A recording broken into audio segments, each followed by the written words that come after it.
नमस्कार, मैं हूं श्यामगिरी। आप देख रहे हैं हमारा चैनल मुद्दा भारत का यानी मुद्दा आपका। आज का हमारा मुद्दा है ठाणे शहर से, जहां पर शिवसेना के प्रमुख शिवसेना ठाणे जिला प्रमुख के पद पर केदार दिघे को नियुक्त किया गया है। और इसी विषय पर हम चर्चा करेंगे हमारे कलीग अनिल थत्ते जी से कि क्या केदार दिघे जो है मुख्यमंत्री एकनाथ शिंदे को टक्कर दे पाएंगे या उनको आनंद दिघे के भतीजे होने का उनको ये मौका मिला है। तो थत्ते जी, आप बताइए क्या कहना चाहेंगे इस विषय पर। ये वीडियो की शुरुआत करने से पहले और केदार दिघे का सही विश्लेषण करने से पहले मैं एक निषेध अपना व्यक्त करना चाहता हूँ, और वो है एक सकाळ करके जो दैनिक है उसके प्रति है। हम पत्रकार हैं, इसका मतलब ये नहीं होता कि हम किसी पत्रकार की गलती के ऊपर पर्दा डाल दें। अभी आज का ये सकाळ है, शायद आप देख सकते हैं, अपने पास इसकी कॉपी देख सकते हैं। इसमें उन्होंने सकाळ ने ये लिखा है, केदार दिघेंच्या विरोधात बलात्काराचा गुन्हा। क्या लिखा है? केदार दिघे के खिलाफ बलात्काराचा गुन्हा। सर, सकाळ ने ये गुनाह किया है कि केदार दिघे के खिलाफ बलात्कार का गुनाह, ऐसा लिखना किसी भी आचार संहिता में बैठता नहीं है। ये दुराचार संहिता है, क्योंकि केदार दिघे के ऊपर बलात्कार का गुनाह दाखिल नहीं है, उसके मित्र के ऊपर है। केदार दिघे का नाम इसलिए वो एफआईआर में आया है कि जिस महिला के ऊपर इनके मित्र ने कुछ किया है अत्याचार, उस महिला को धमकाने का आरोप है। धमकाने का आरोप और बलात्कार का आरोप, इसमें ज़मीन आसमान का अंतर होता है। ये एक न्यूज़ केदार दिघे की ज़िंदगी बर्बाद कर सकती है। सकाळ को 100 बार सोचना चाहिए। और दूसरी बात यह है कि अभी सकाळ के जो स्टाफर हैं उनके कई मित्र रहेंगे। उनके कई मित्र ऐसे होंगे कि जो अपने अपने वैयक्तिक जीवन में कुछ गुनाह करेंगे, कुछ ये करेंगे। तो क्या हर बार हेडिंग में हम ये लेंगे कि सकाळ के फलाने पत्रकार के दोस्त को, उसकी दोस्ती का और उसका संबंध तभी होता है जब वो गुनाह में शरीक होता है। ठीक है, आपने अभी वो महिला ने आरोप कर दिया कि भाई इसने मेरे धमकाया, पर धमकाने का गुनाह अलग है और ये बलात्कार का गुनाह। सर, ये हेडिंग जो है वो बर्बाद कर देगा उसको। क्यों? क्या हक दिया है इसको? अभी नया करियर बना है। नया करियर नहीं है, वो है 15-20 साल से, मगर उसको मौका नहीं मिला था। मगर इस तरह से बदनाम करना ठीक नहीं। मैं निषेध करता हूँ सकाळ का, और पत्रकारों को भी इस तरह से नहीं करना चाहिए। अब बारी आती है केदार दिघे के एनालिसिस की और अपने एकनाथ शिंदे से उसके टक्कर की। एक तो ऐसे है कि उद्धव ठाकरे आते जाते बोलते हैं कि बाला साहब का नाम मत लो, बाला साहब का नाम लेने का आपको अधिकार नहीं, ठाकरे, हम ठाकरे हैं। तो आपने केदार दिघे को, उद्धव ने किस निकष पर ठाणे जिला का प्रमुख बनाया? ऐसा कौन सा पिछले 10-20 साल में उसने करिश्मा दिखाया था कि जिसकी वजह से आप एकनाथ शिंदे के टक्कर में उसको खड़ा कर सकते हैं? उसका सरनेम आडनाव दिघे है और वो भतीजा है। ये छोड़ के उद्धव जी को एक कोई गुण उसमें दिखाई दिया? तो तुम एक तरफ बोलते हो बाला साहब का नाम मत लो, ठाकरे का नाम मत लो, और दूसरी तरफ सिर्फ दिघे सरनेम होने के कारण इसको बिठा दो। तो ये उद्धव की भी मन की क्षुद्रता, एक कोतापन दिखाता है कि तुम खुद बोलते हो कि ठाकरे और बाला साहब का नाम लो, और सिर्फ वो दिघे का भतीजा करके उसको उठा के आपने ये किया। उससे अच्छा होता है आप राजन विचारे को करते जिला प्रमुख। समझ सकते थे कि राजन विचारे तीसरी बार अभी खासदार बना है, उसकी कुछ हैसियत है, वो एक सक्रिय नहीं है, यही उसके बारे में शिकायत है। मगर वो है ना, खासदार है, दूसरी बार खासदार है, तो उसको बना सकते थे। उसको नहीं बनाया। और भी कुछ लोग हैं, उनको बना सकते हैं। उन्होंने भी एक ऐसा, आप दिघे साहब का नाम लेते हैं क्या? चलो मैं एक दिघे आपके सामने रख देता हूँ।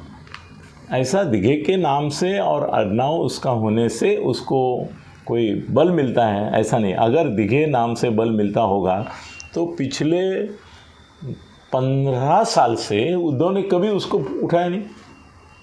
मैं ये केदार दिघे को मिला हूँ, और उस समय मैं दिघे साहब के ऊपर जो अन्याय हुए मातोश्री से, उसके बारे में एक वीडियो बना रहा था। तो मैंने केदार दिघे को बोला कि दिघे साहब के ऊपर जो अन्याय किया मातोश्री ने, पर्टिकुलरली उद्धव जी ने, तो उसके बारे में मैं वीडियो बना रहा हूँ। तो वो बोला दिघे साहब के ऊपर अन्याय हुआ, ये तो मुझे कहने की ज़रूरत नहीं, वो दुनिया कहती है दिघे साहब के ऊपर अन्याय। तो अभी मेरे को ये प्रश्न पड़ रहा है कि जो खुद केदार दिघे ने बोला कि उनके ऊपर जो अन्याय हुआ वो तो दुनिया जानती है, उसमें मेरे क्या कहना है। तो दिघे साहब कर जिन्होंने अन्याय किया वो कोई बाला साहब नहीं थे, वो उद्धव जी थे। लोग बोलते हैं मातोश्री मातोश्री मातोश्री, मतलब वो उसमें मातोश्री में ये पिताश्री जो बैठे भ्राताश्री, उन्होंने सब अन्याय किए। बाला साहब ने कभी दिघे साहब के ऊपर कोई अन्याय किया नहीं, किया जो वो सब इन्होंने किया ज़्यादा करके। तो आपने उसके बारे में शिकायत थी।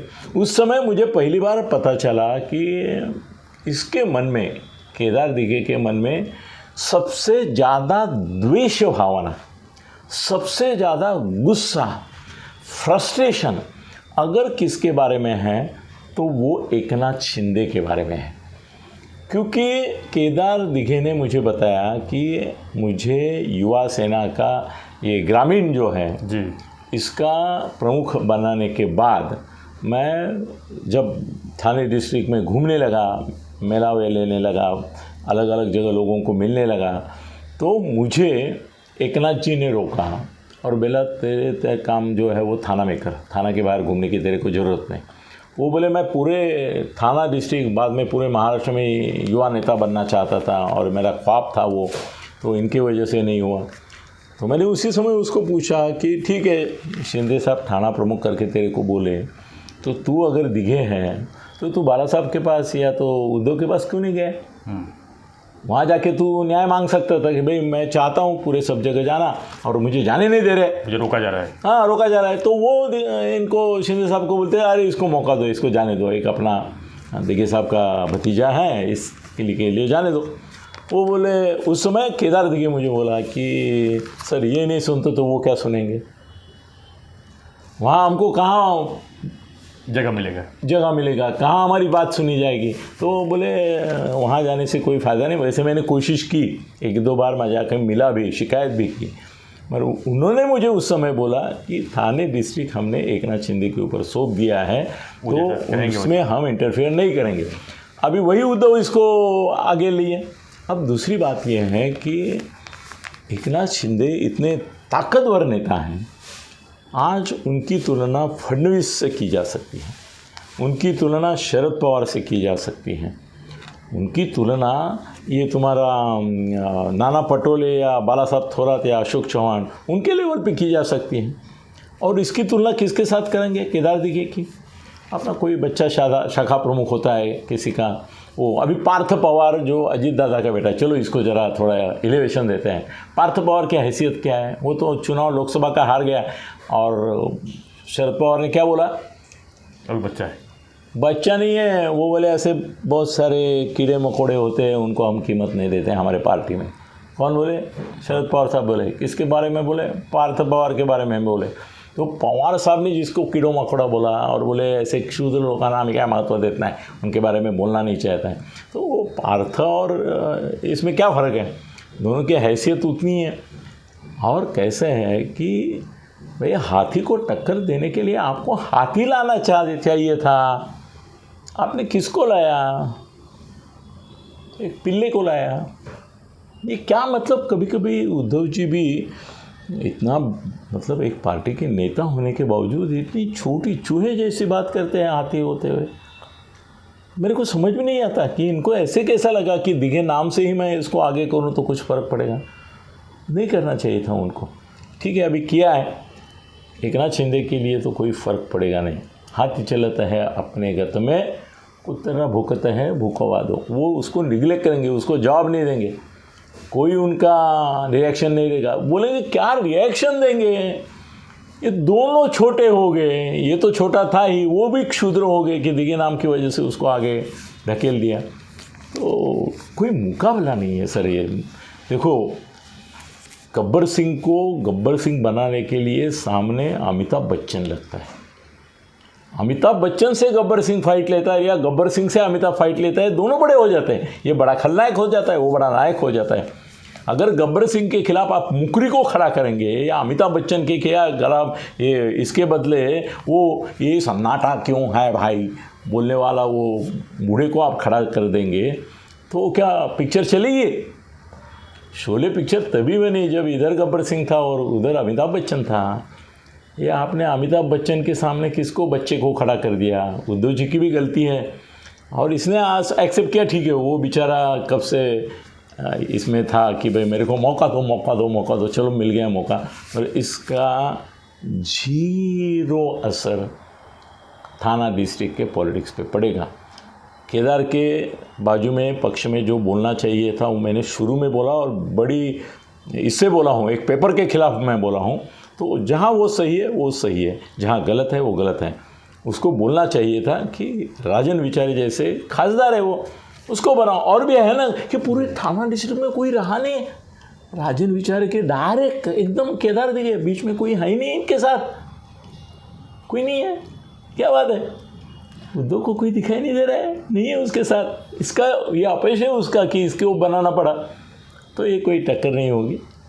आपको क्या लगता है कि केदार दिघे को दिघे का कितना फ़ायदा मिलेगा, दिघे सरनेम का? अगर दिघे सरनेम का फ़ायदा उसको मिलना होता तो पिछले 20 साल में नहीं मिलता क्या? वो शिंदे को ओपनली चैलेंज किया क्या कभी कि मैं भी दिघे हूँ? आप बोलते हैं दिघे पर अन्याय हो, दिघे साहब पर अन्याय हुआ, तो आप मैं दिघे होते मेरे ऊपर भी अन्याय हुआ। मैं दिघे घराने से होकर मुझे नगर सेवक का भी टिकट नहीं दिया गया, मुझे कुछ संधि नहीं दी, मौका मिला उसको भी आपने नहीं किया। मुँह से बात निकली कभी, क्यों नहीं हिम्मत दिखाई? भाई हिम्मत वाला ही बहादुर होता है और बहादुर ही बड़ा बनता है। 20 साल अभी आप रो रहे कि मेरे को 20 साल से दबा के रखा। तुम क्यों दब गए? और 20 साल अगर दब गए दिघे होने के बावजूद, तो दिघे सरनेम का तुमको फ़ायदा नहीं मिलेगा, क्योंकि दिघे साहब ऐसे कभी दबने वाले इंसान नहीं थे।